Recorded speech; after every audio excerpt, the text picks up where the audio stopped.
Hi, this is Jason Miller, aka Dr. Miller, or Twin MD, if you will. And I'm Jerome Miller. I'm not going to be, I don't want anybody to call me Esquire, but Twin JD, I guess, will work. It sounds funny. But we wanted to talk about a conversation that I got to overhear this week as I was attending the Congressional Black Caucus annual legislative conference. So this week I attended the conference. It was pretty good. Very good networking event. A lot of great discussions on a lot of different issues that are impacting our community, especially now in 2025. And one of the conversations we wanted to talk about it was the U.S. Commission on the Social Status of Black Men and Boys Education Brain Trust. And so it was really two different. It was really two different panels. The first panel, I think they were supposed to be talking about education, but what they led off with was different preventive measures as it applies to black boys and black men. And then the second panel was on mental health in black men and boys, which each panel was completely separate. There were two different groups of people, but it was in the same location. We don't want to be too critical of the panel. It's a good thing that the panel happened, especially today, I imagine, with the restrictions on certain types of teaching of history and certain types of conversations that are happening. So it's a good thing that happened, and it's food for thought for people that don't necessarily think about those things on a daily basis. Now, I wasn't there, so I can only take the feedback that you gave about the event. But when you say prevention measures that they were discussing, what prevention topics did they bring up?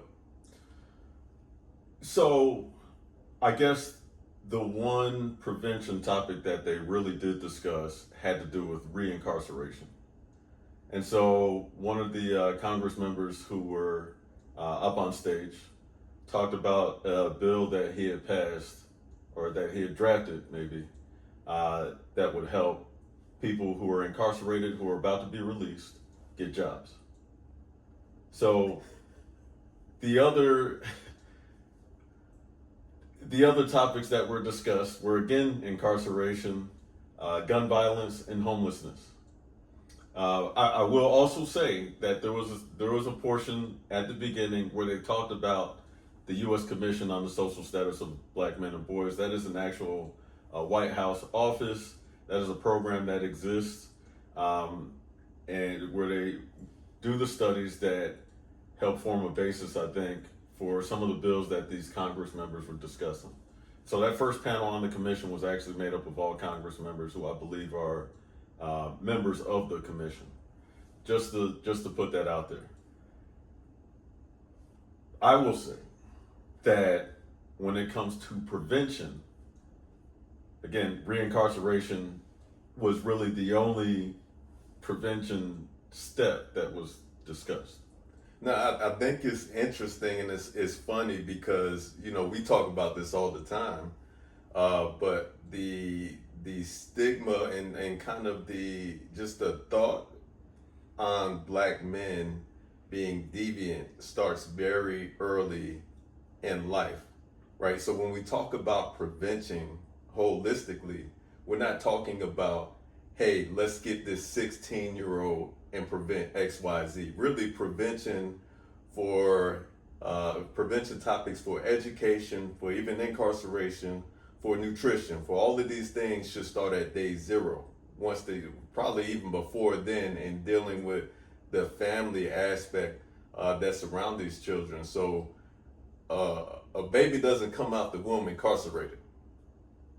So when we talk about prevention steps, we really should be talking about what we're doing to help these people starting at day one. And I've referenced this topic many times before, but Yale did a study in which they found that even among preschoolers, that black men, black boys had more negative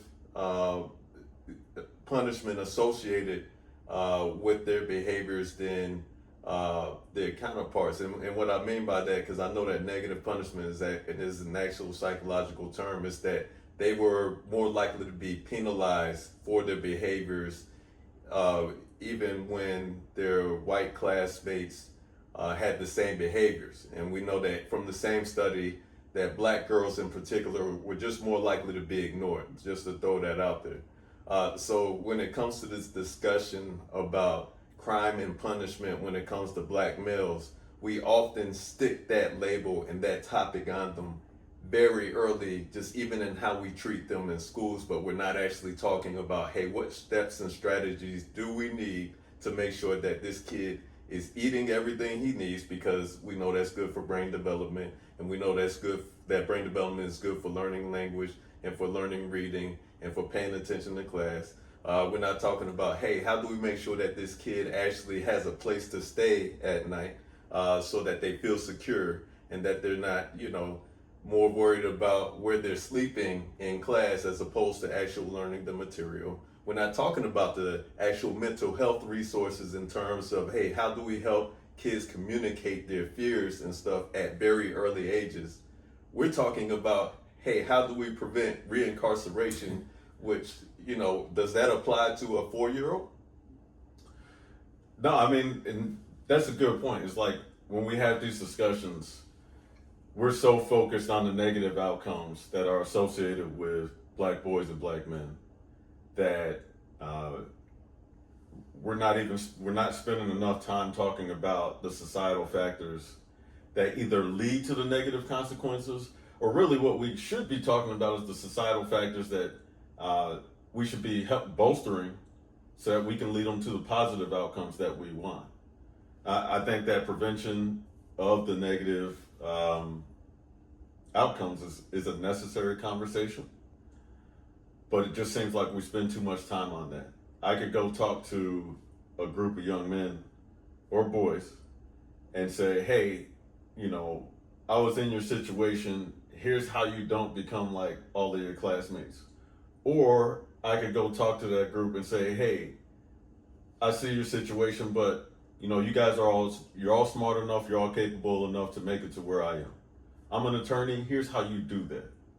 Yeah, what's interesting, one of the topics that we talk about frequently is child savings accounts, right? So having a child that is born or in school at a certain age and starting a monetary fund for them to use later on in life, whether that's for education, vocational schools, buying a house.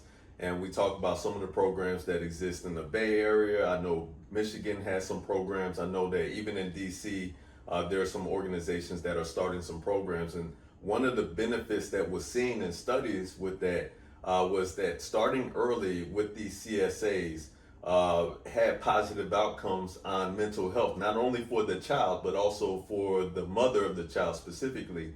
And what is believed to be responsible for that is the conversation around the kids changes, right? So now you're talking about, it's not about, hey, if you make it, it's more about, hey, here's how we make it, because we have something here that we can use to get you to where you need to go. We just have to map out how we get you there.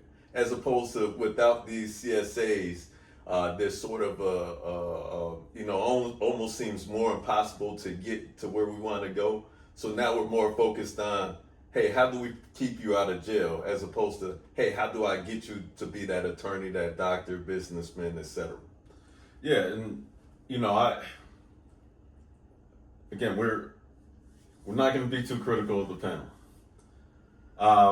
but I would have liked to see more conversation. Since it's an education brain trust, I'd like to see more conversation around the social determinants, but also around the kids' basic needs, whether it's food, shelter, like you talked about, food. The food insecurity is going to be an impediment to education. Homelessness or housing instability is going to be an impediment to education. My feeling of self-worth, self-esteem that may be impacted by the negative attention that I get in school is going to be another impediment to our education. So what are the things that we can do at the community level and at the legislative level to impact those issues. So yeah, gun violence is an important thing. That impacts physical security, and that is a factor when it comes to the schools, especially with, at least, when we see school shootings or any living in any physically insecure area. But I want to hit the kid. I want to get them and send them on the path before they get to the point to where they feel the need to use gun violence. And then I want to do all of the things necessary to prevent the other kids who might not be the actors, but are still the victims, from having to be victimized by gun violence, only potential gun violence, right? Because they still have to they got to do the different drills. They got to do all of these things. That's going to impact their feeling of security, and that's going to take away from their ability to learn. Yeah, that's a big, huge topic. Environmental justice, right? The word justice, I don't think we give enough credit to the actual meaning of that, and we're actually, I would say, not really doing that for the descendants of people who have unjustly suffered certain things, but that's a larger argument. But you hit on a big thing when you talk about a safe and secure and nourishing environment. Environmental justice is a big thing. But even going beyond that, right? So we grew up, we spent a lot of our childhood in Norfolk, Virginia, right? And this topic is directly applicable to what we've seen there as students, but also the some of the volunteer work that we've done throughout the years, right? So, where we went to church, you remember that grocery store down the street, and right, you had all those project housing complexes that were around that area that relied on that grocery store to get their fresh fruits and vegetables. Well, that grocery store closed a long time ago. Not only there, but in the Campostella area, there was a grocery store that closed a long time ago, which we know that's a black section of Norfolk, South Norfolk, what is now part of Chesapeake, right? Now, Campostella got their grocery store back, but off of Church Street in Brambleton in Norfolk, that grocery store did not come back. And there's been a lot of stuff in the news about different activists trying to lure in investors to get a grocery store, right? We also know that long term, the plan for that complex is really to tear it down to build multi-use complexes, mixed-use communities, right? But going to your point, right, those kids that live in those housing projects need fresh fruits and vegetables to live, right? And they don't even have a grocery store. That can be a topic in addition to the safety of that environment, because we also know that that environment is not the most safe part of Norfolk. But, we know some of the influences on safety from ancient Greece. When, some of the philosophers talked about, young men back then, in their language, they would say, young men who don't have jobs are prone to violence. That's not a new discovery. Like, we didn't just figure that out. Well, if you give people jobs, guess what? They don't have time to do other things, right? That's the prevention aspect. How do I get people to train them up to do the things that can get them money? But also poverty. Poverty and crime are very linked. Well, if you reduce poverty, guess what? You reduce crime. Okay, we've known that since forever. And so looking at prevention topics, looking at Norfolk, looking at that particular area, right? We know that that's a very high crime area, but we also know that housing costs are very high there, right? We know that food prices today are very high. We know that to even get to a grocery store, I have to go across the city to Ghent, where it costs more money in general to just be. And so, the little money that I do have does not go as far. In that part of Norfolk, I don't have access to fresh fruits and vegetables. And we know that from one of the schools that we volunteered in, there was a high rate of, housing insecurity among elementary school students. All of that lends itself to reproducing the things that we put on black men, which is crime, right? And which leads to punishment. And a lot of the stuff doesn't start off in a vacuum. It doesn't start because black children are more likely to do crime. No, you're more likely to see crime where you see poverty. And these kids are impoverished at a very early age. They're not focused on education when I'm trying to figure out what I'm going to eat for dinner tonight or where I'm going to sleep. Yeah, I mean, and not to beat the horse too much more, but if we focus on preventing the negatives, we're already criminalizing the kid, because we know that this is your trajectory, and so prevention means you're going to go this way, you're going to be a criminal. Prevention means I'm going to sidestep that. I'm gonna take you off of that trajectory. Where if we can have that holistic discussion, whether it's nutrition, food insecurity, housing insecurity, and all of the other environmental factors that are going to impact your academic success, so that it's not really prevention, it's really enablement, if that's a word. I don't know. You just admit at the end of every word, it just becomes a word. Enablement. Yeah. I'm calling it. I'm a lawyer. So if we enable you to stay on the path that we expect you to meet, whether that means becoming a doctor, a lawyer, an electrician, a plumber, or whatever that path is going to be, a Marine, I think maybe the if we change the language around it and shift the focus of, yes, we have these things over here, these negative outcomes that are possibilities, but we also have these positive outcomes that I would believe are equally as possible. Not only are they equally as possible, but the whole community benefits if you go in that route. If you go to prison, there is going to be a harm to the community. Whatever you did to go to prison, because we call it crime, we would say that's a harm to the community.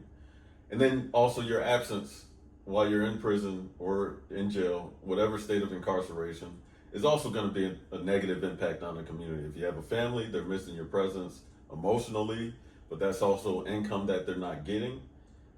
If you go the positive route, the route that we say is equally as possible, that is a net benefit. That's going to be a greater benefit to the community, because you're going to have if you graduate high school, graduate college, whatever, you have a higher earning potential, and you're going to spend that money where you live.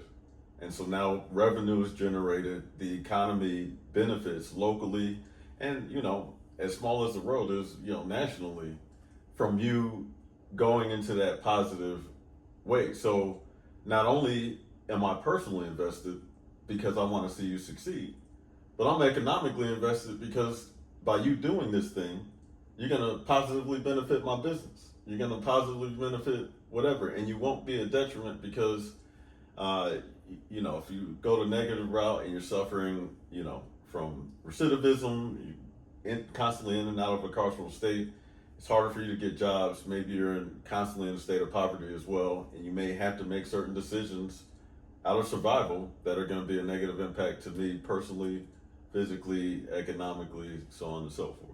Yeah, and just being on this topic, there's so many routes that we can go when it comes to crime and punishment, specifically in the black community, and really this topic is so large within the black community that we could split it off and talk about black boys versus black girls and how that works, which is actually terrible that we can have that big, whole, huge discussion, as opposed to saying, all right, for people that live in these communities, that we know from certain studies, there are actually benefits to taking these people from these communities, because their ability to adapt, their resilience is higher than some of their peers that don't face some of the same adversity. We don't take that conversation and start from a place of, okay, these kids can be doctors. How do we get there? The prevention is not to prevent them from going to prison. The prevention is, how do we prevent them from not doing the thing that we want them to do. Enablement, man. It's not prevention. Change the You language. know? Enablement, man. Now, I would say that honestly, and I hate to even stick on this, that we have these communities, and the conversation is enabling people going to prison, because we start off with that mindset. Unfortunately, because that's all we're talked about, especially as black men and boys. You know, we talked about coming up for us. The statistic that we were constantly quoted was up to a third of us would go to prison as black men, right? And so when we were in middle school, high school, was about don't become a statistic, as opposed to become a statistic, which that statistic might be how many of y'all are going to be doctors, lawyers. Right. But we are statistics, right? I'm part of a statistic. I'm part of the 4.5% of lawyers who are black. So I became a statistic. I'm part of the, when I was in school, I was part of the less than 3% of law students who were black men. So that's that's a really good point. And I think, you lightly dusted over something that I don't want to get too deep, because we could be sitting here for a long time, which is that intersectionality between black boys and black girls, black men and black women. And,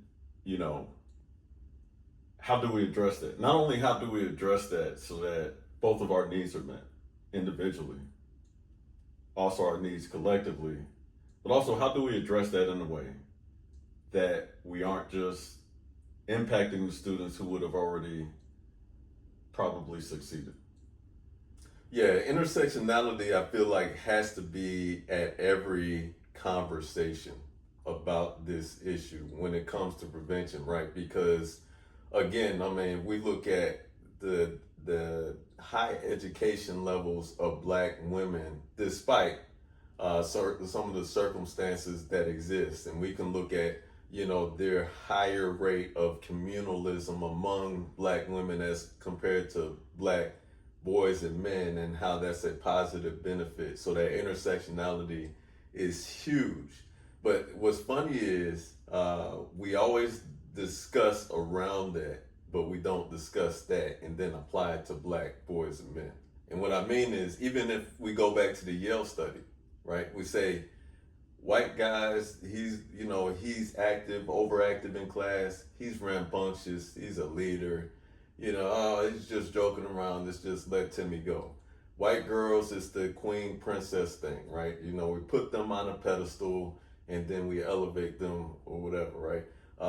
And then black girls, we just ignore them. They don't exist. There was a black girl here? Yeah, there's a black girl I never saw. I never saw. And then black boys, it's like whatever he does, he's on this path. So when he does a thing, I already have this bias that what he is a criminal, right? It doesn't matter what he's doing. He's running with the white boys because they're in the same class, right? Doing the same thing as the white boys because they're, kids are kids. They do kid things, right? So that comment, that observation alone is intersectionality. We just don't look at it like that, right? We're in a paternalistic society, so we look at black boys as black. Right.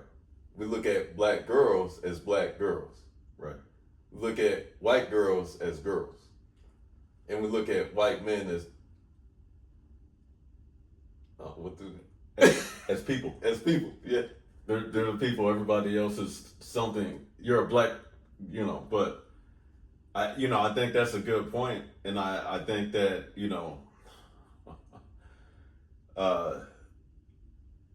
the problem is it is a very difficult topic to really dissect when it comes to intersectionality, when one of the intersectional identities is the identity that is traditionally in power. You mean like being a man as a black man? Yes. And so I think there are a lot of times when we as people, we can just negate really analyzing what that power identity means outside of a context of being in power. Yeah, but who did analyze it like that? Willie Lynch. his treatment of black women and black men was different in that letter. And he was not treating the black men as a man that is not white. He was treating them as a direct threat to his authority as a white man. And he did not treat black women as that thing. He treated them more as a different type of object, obviously with sexualized tones in terms of their treatment that was different from black men. That is intersectionality right there. Yeah. And but that is not assigning power to the manhood of black men. Unless you have to break down their manhood. You have to break them down so that power identity does not present a threat. So I might disagree with you a little bit on that. That's a good point. But I also think that, when we look at the traditional role of a black man in the family,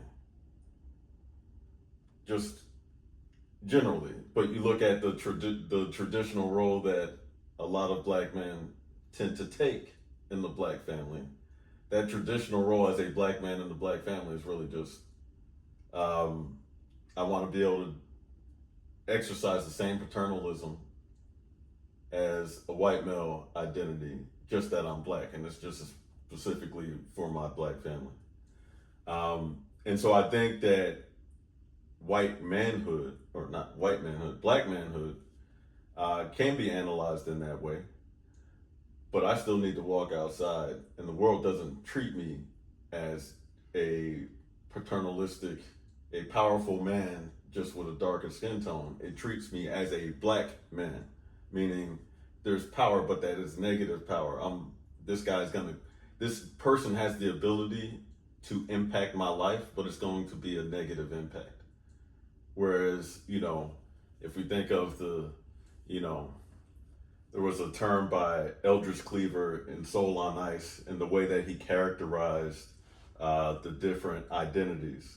And the way he characterized the white male identity was the omnipotent administrator. That is not a term that would be applied to how black men are treated when we walk outside of our door. We're not the omnipotent administrator. We're really the takers. We're the criminals, and you're going to use that power, that manhood, to enact some negative consequence on me. And that has deep consequences. As you say, black boys are treated, we get more negative attention. The behaviors that we do, that everybody else might do, is associated with some negative aspect of it. So if we're running around, these guys are running and they're going to be destructive in some way, so I need to quell that. Whereas when the white boys are running around, they're just playing. They know what they're doing. They're not going to do anything destructive. Or even if they were, it's just boys being boys. Yeah. Now, something that you said that I had to give a quick aside about is the definition of the traditional family structure. Yeah. In which what I'm taking what you said to mean the traditional Judeo-Christian idea of the family based on heteronormative values additionally. And I have to say that because we know that there are various types of family structures in which the parental figures, if there are children, may not be the same sex, and which our structure, our society is built around that idea. And so a lot of the criticisms of the quote unquote left are criticisms of not being that. Right. So that's a quick aside. And I could have even more asides because we talk about what the role of black men has really been in that family structure. We don't want to get into that today because that can spark so many debates about a lot of things, especially in the dating scene. As we talk about, we don't have to do that today. Won't touch it with a stick. Yeah. Now, so my thing is, all right. So we put on a forum. We want to talk about what prevention efforts do we want to put into black men and boys which I guess what are we preventing for one, and then how do we approach that discussion topic? Like how do we go into it? What's the first point that we make? I guess.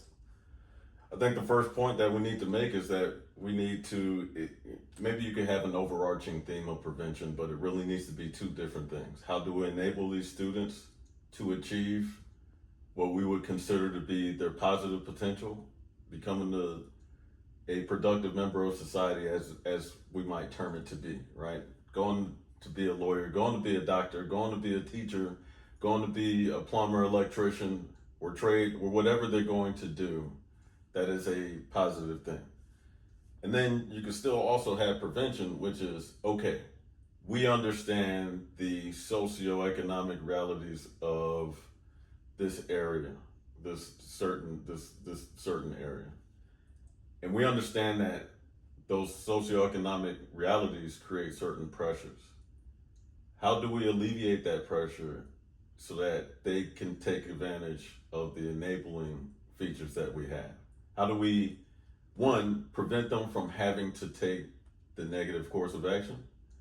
But two, how do we incentivize them to take what we would consider to be the positive course of action? How do we incentivize healthy choices?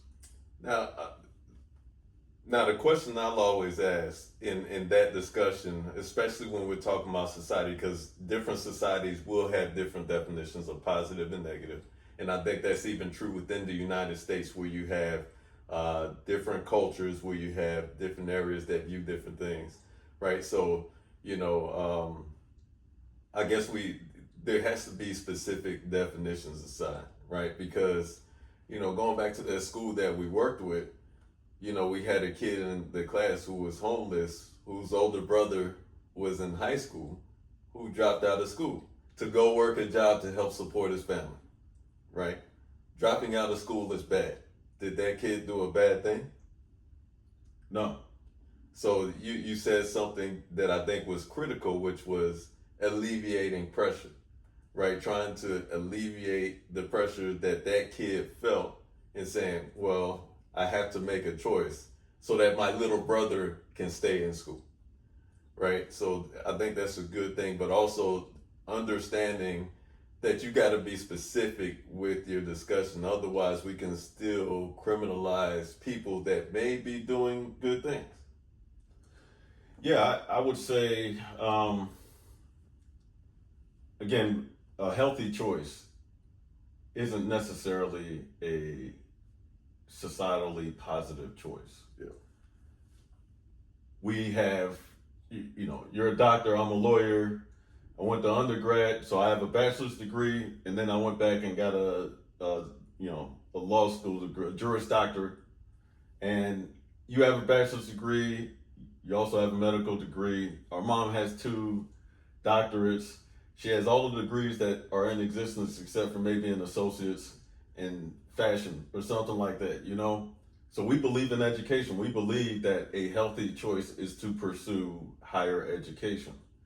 We don't necessarily agree that the trades are for everyone. And we're also critical, although there are some people who need to be tradespeople. But we don't necessarily agree with the messaging around trades, right? And so, but regardless of our disagreement, we would agree that those are positive, healthy choices. Although it might there might be some negative, right? You might convince a kid to go be a tradesperson that should probably be a doctor. But on the flip side, there might be a kid who wants to go be a doctor that may not be in the position at that time to do that. They may need to go do something else, maybe a trade or something, and then build up, whether it's their community, their money, or whatever is necessary for them to pursue being a doctor at a later time. So that is right. I think that, the main important part is alleviating the pressures. And when we say pressures, I think we mean the pressures to do something that is either not acceptable in that area, or to do something that is not going to lead to the best outcome for that community or for that individual as a whole. And so in that case where the high schooler has to drop out to help take care of the family, the negative pressures, look, we have some realities that bills need to be paid and we need to eat. So going to school, doing this positive thing is actually not the best thing for me. I need to go get a job and support my family. We as a community need to support that family so that he or she doesn't feel that pressure, so that they can stay in school, because we know in the long term, you graduate from high school, there's going to be an economic benefit that will actually set you up to be in a better position to take care of your family down the road. Yeah, and we know that even for a kid like him, that is not an isolated story. Down in Norfolk specifically,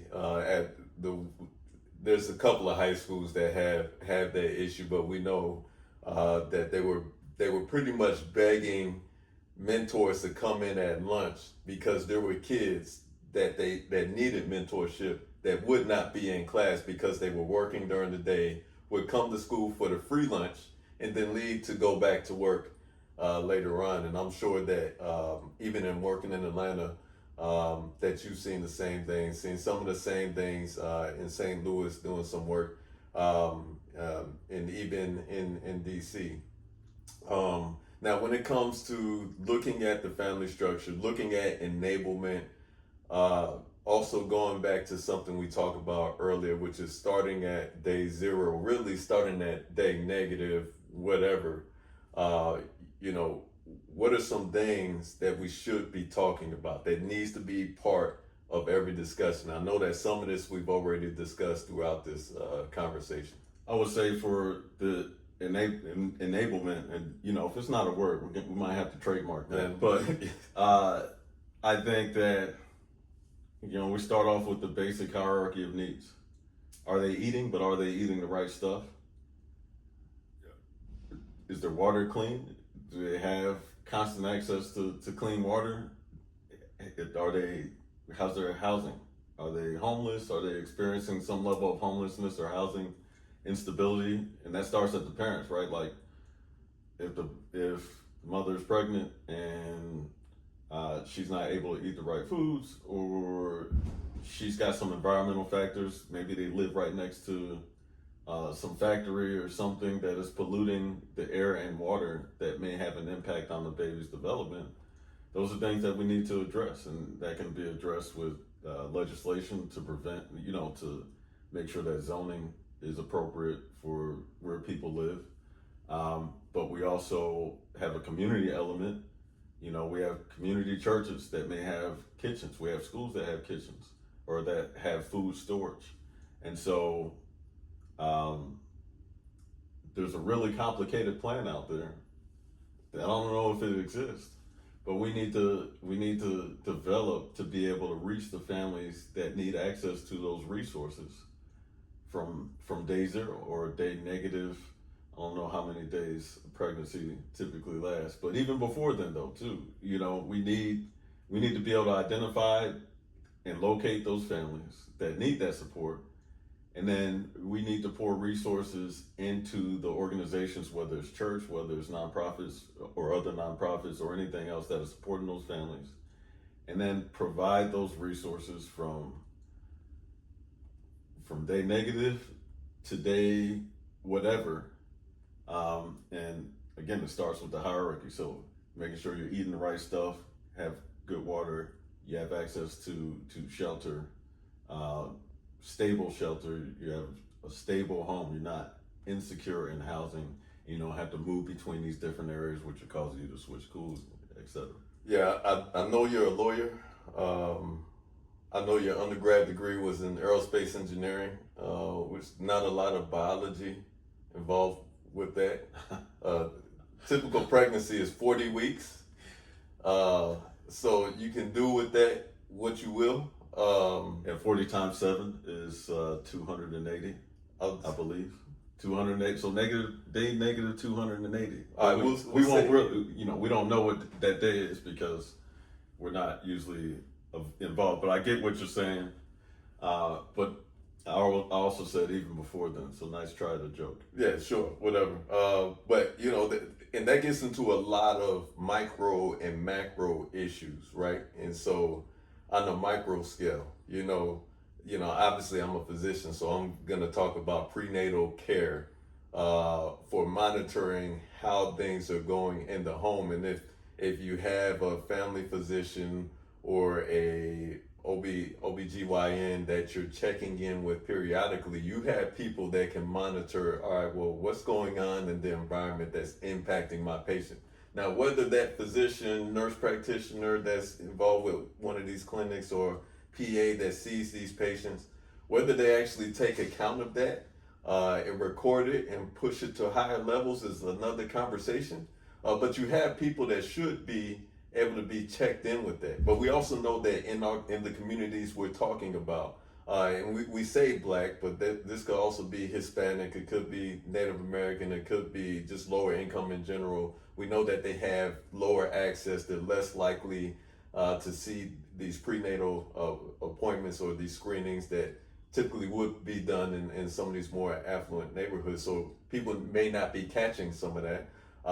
So those are some of the micro levels, but also in thinking about the schools and thinking about, all right, well, is there a grocery store available?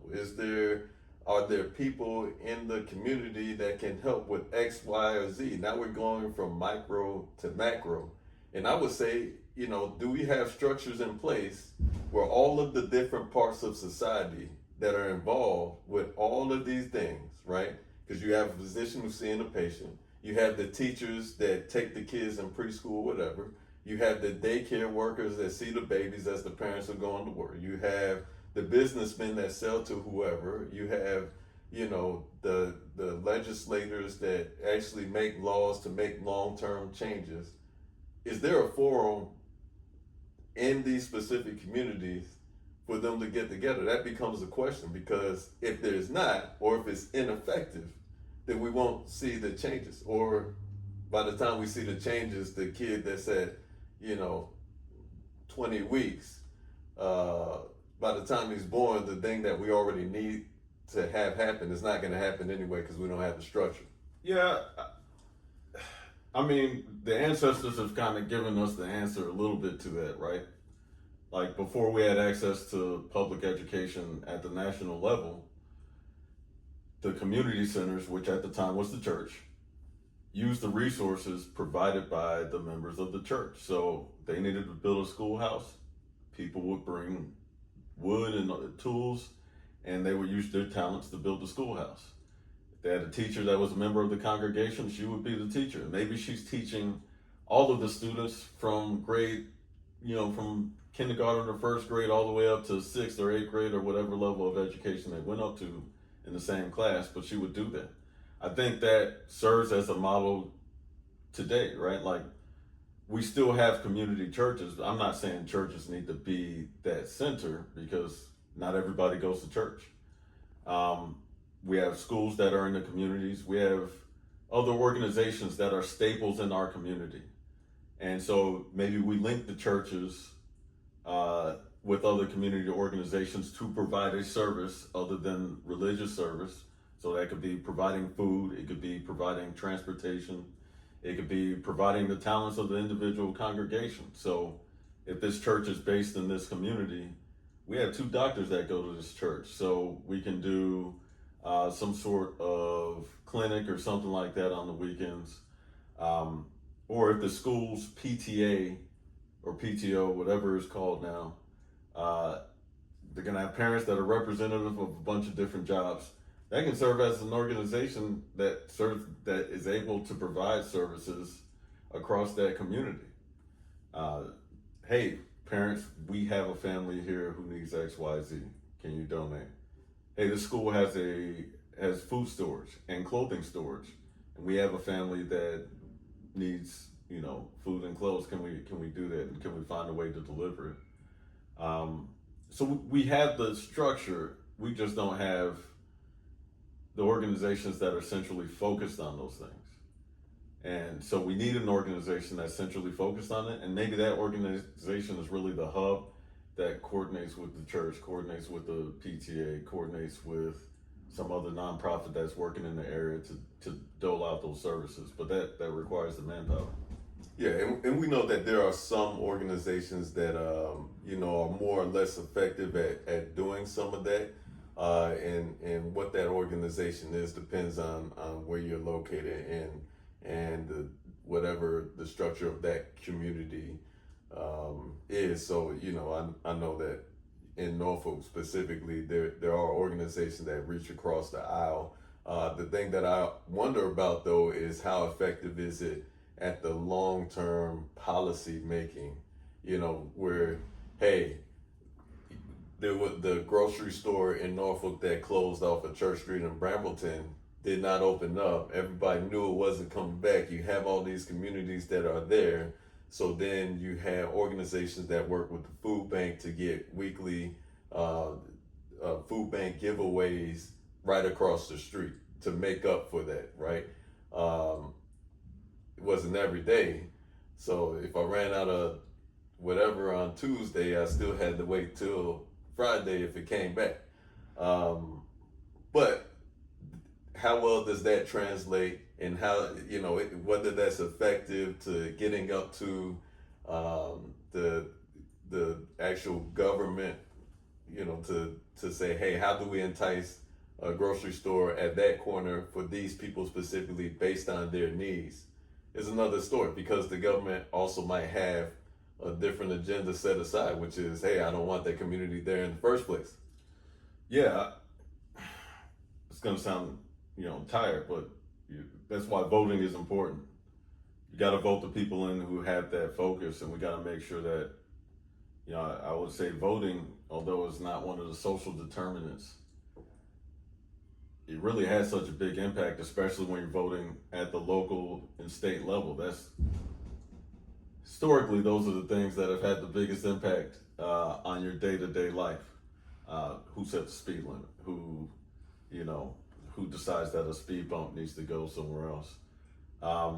So that's that. I also think that, you know, really, you know, if we look at, you know, what we're trying to do with this conversation, it's really incentivizing people, everyday people, to just participate in all of these processes, not just voting, but go volunteer at the thing, go join this board so that you can help direct where their time and resources are going. That is essential. And that's probably like the most essential. If you don't know what to do, if you don't have the knowledge, if you don't really know where to start, you know, do something. What are you interested in? What, if you like education, you know, maybe you can reach out to a school to go talk to the kids about something. And then as you're talking to the guidance counselor, because they're going to be grateful, they're going to bring you into their office, they're going to let you know some of the other kids' needs. And then that might kind of help expand your understanding of the issue and how you might want to address it. Another thing I wanted to talk about, going way back just to the forum, was the mental health in Black boys discussion. Full disclosure, I did not stay for the whole discussion. I stayed there for the intros and I left. Now, I know what you don't want to say, and we won't get into that, but I think what you don't want to say surrounds the fact that it seems like we constantly involve people who are not experts in that area, who may not even express an overt interest in that area historically, and we put them on stage for that conversation. I won't even go that far, because Okay. I will say, you can't dispute somebody's personal experience, right? And so if we're talking about mental health for Black boys and Black men, everybody on stage, you know, was a Black man, Black male, Black man. And, you know, they did have some specialists in mental health. I think that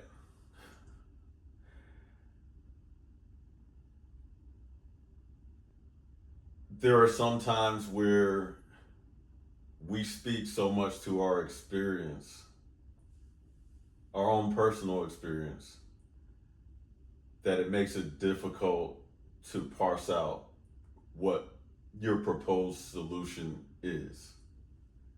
And so, we have a lot of personal experience with black male mental health, not only because we're two black men, but our family has suffered some very unfortunate events with when it comes to black male mental health. We had, from 2022 to 2024, we had two cousins who committed suicide, and then one who made an attempt, and they were all men.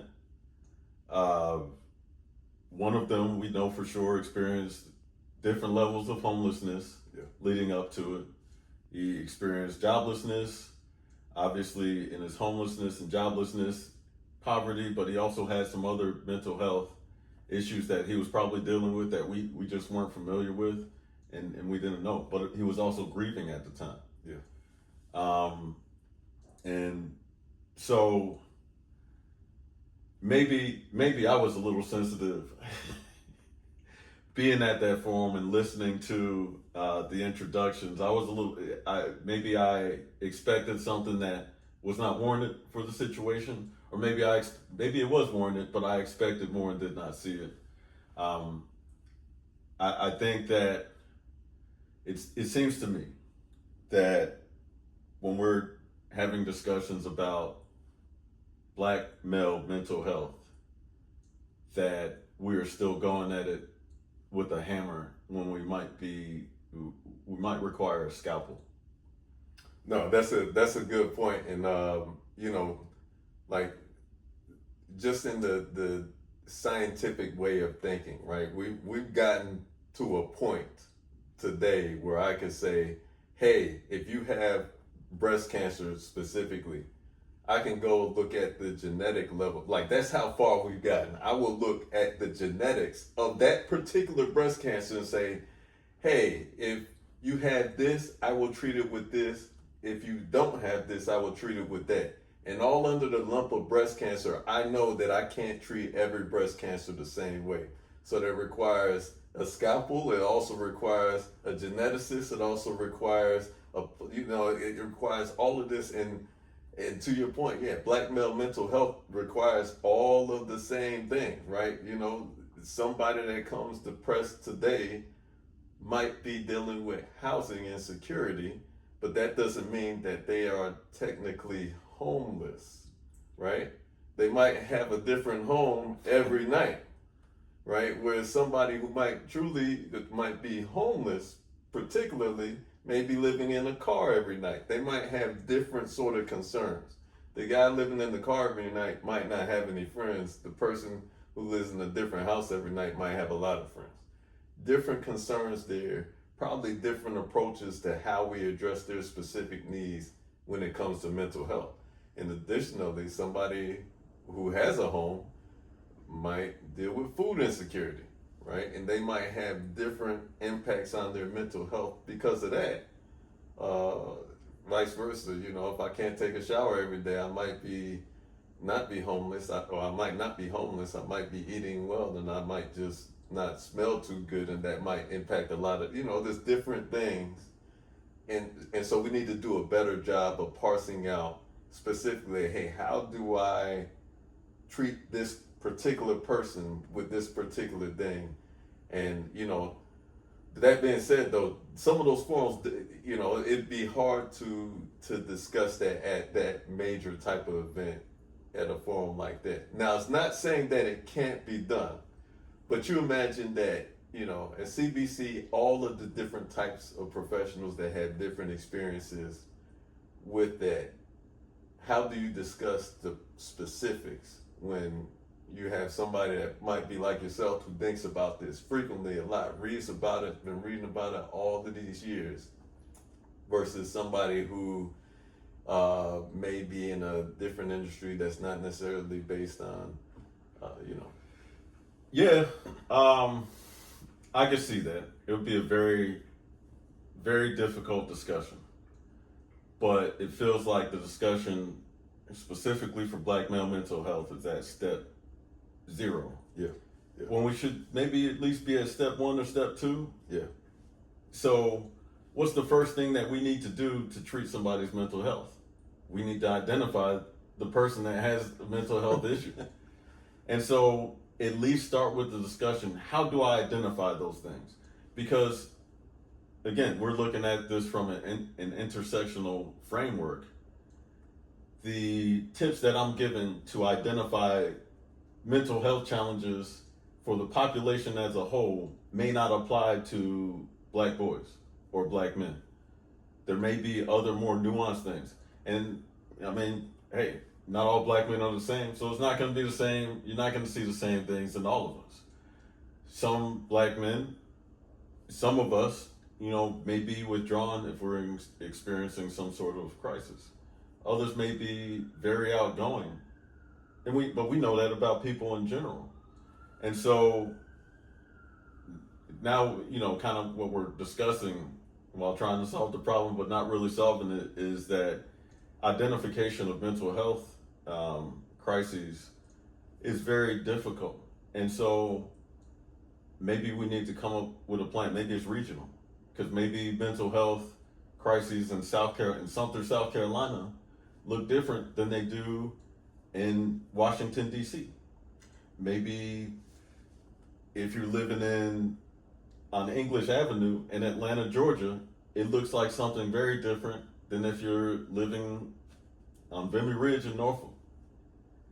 And so maybe that's part of the solution, and then we can tailor a more nuanced solution from there. But we didn't even start. It's just we're not supposed to be critical. You almost got me. We didn't even start. I'm just saying that a more productive conversation would have said, listen, this is a black male mental health space. Is there something that looks different when it comes to black male mental health crises than it does for the general guidance? And why is it different? Or might it be different? Is it because we're black? Is it because we're men? Is it because we're black men? Is there something else there that we can tie to that intersectional identity that distinguishes identification and treatment from the population as a whole? Now, one thing, and this is an aside, one thing that I cannot stand, not anymore, is when people say that black men just don't talk about it. Because we do.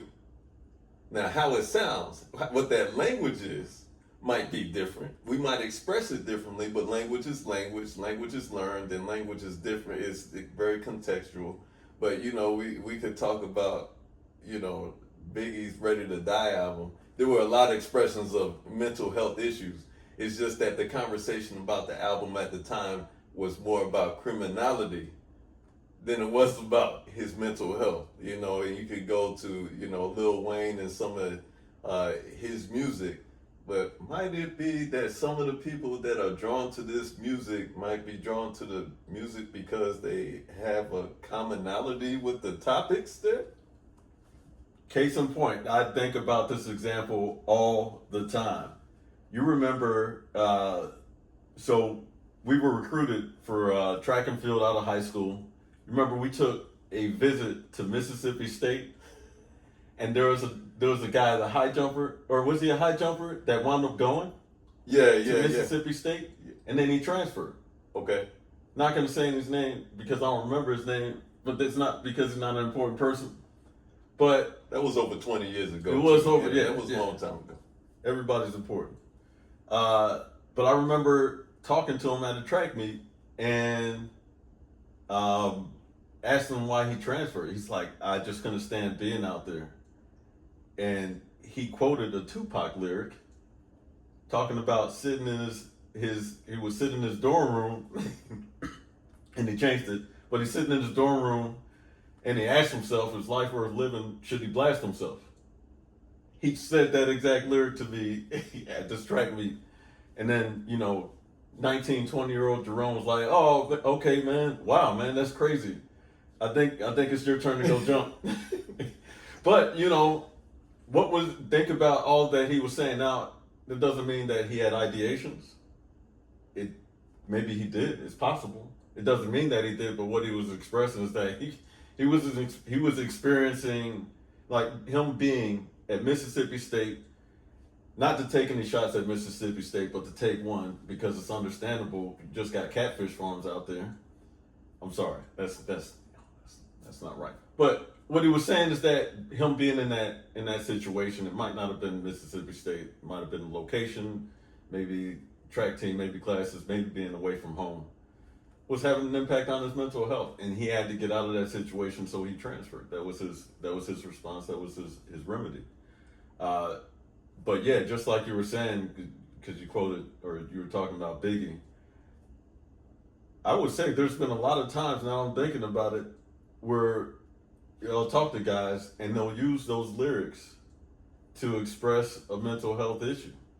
And so just like you were saying about, conversations around language and presentation of that language, because, it may get criticized and analyzed more than us trying to actually figure out what is it they're saying and why do certain people identify with that. Like I can't express it myself, so I'm going to use Tupac's expression to say exactly what I want to say. Yeah, I mean, just anybody could think about this. And you remember growing up where, folks were doing beats in the back of classroom, right? And it was like, hey, y'all need to stop that. I mean, this would have been hard for any teacher. What beat was it, If somebody's listening to music, what music they listening to in class, right? They're listening to Britney Spears in class. It's probably, well, I guess it depends on what Britney Spears. It's probably a little bit different than listening to Coolio, right? And so that could provide a clue. That's language. Not all language is me physically, speaking a thing, right? Language could be nonverbal. It could be what I'm listening to. If I'm listening to it more, right? And there's certain music, unfortunately, that is criminalized, right? So if I choose to use that music or use that language to express what I'm feeling, the people that are presented with that, they take that as a negative because, overall we're trying to do prevention.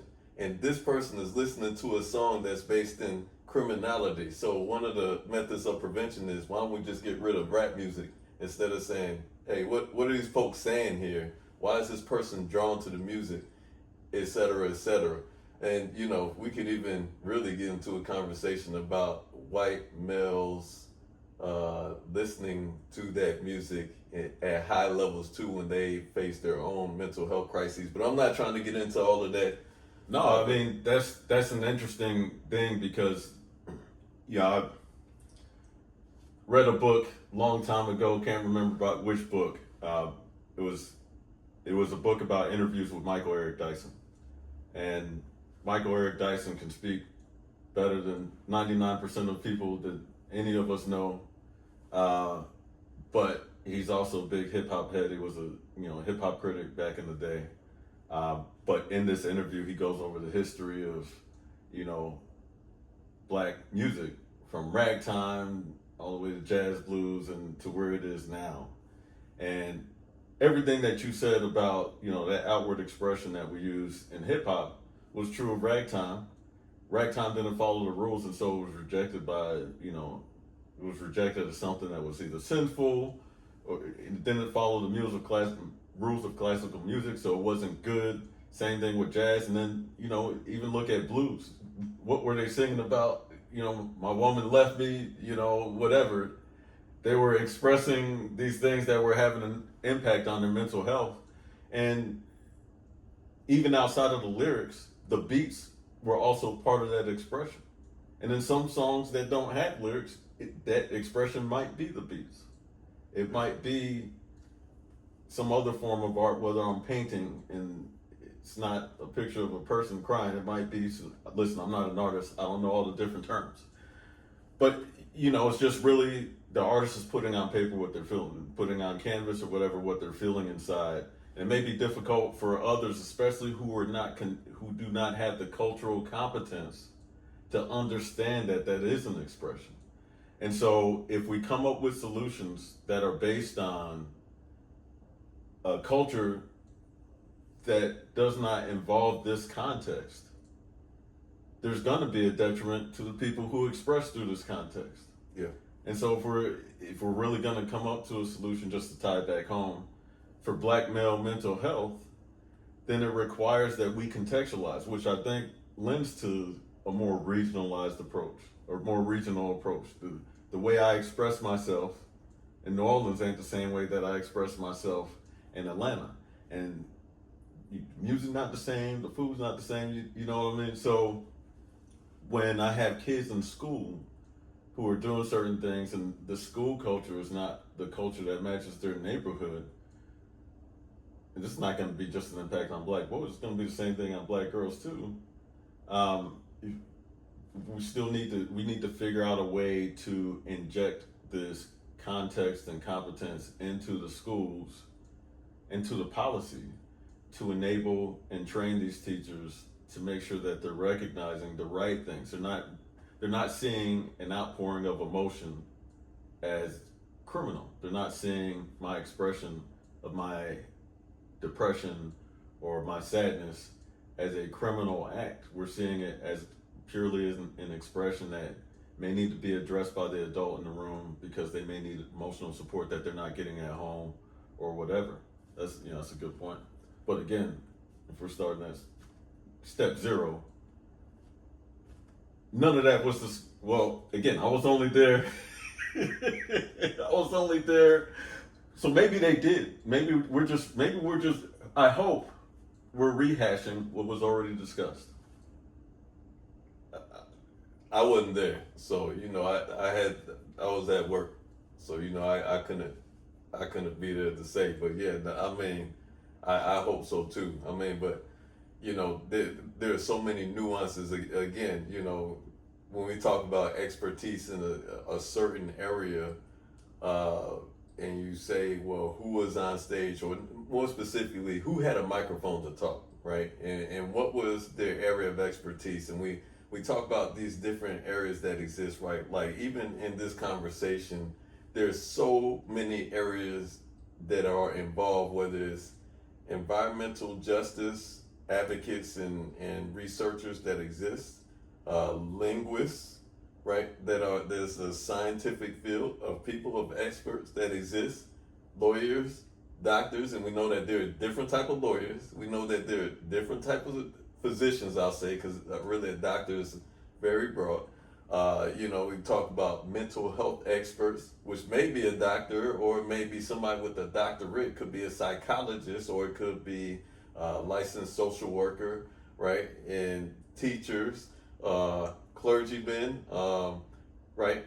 So out of all of that, just those few specific, and there are more, how many were on that stage with a microphone to say, well, here's how we could impact that? Well, you asked a very good question. I think the better question is something that Dave Chappelle talked about in one of his stand-up comedy specials. We need to know, where's Ja? We need to know what Ja Rule thinks about this.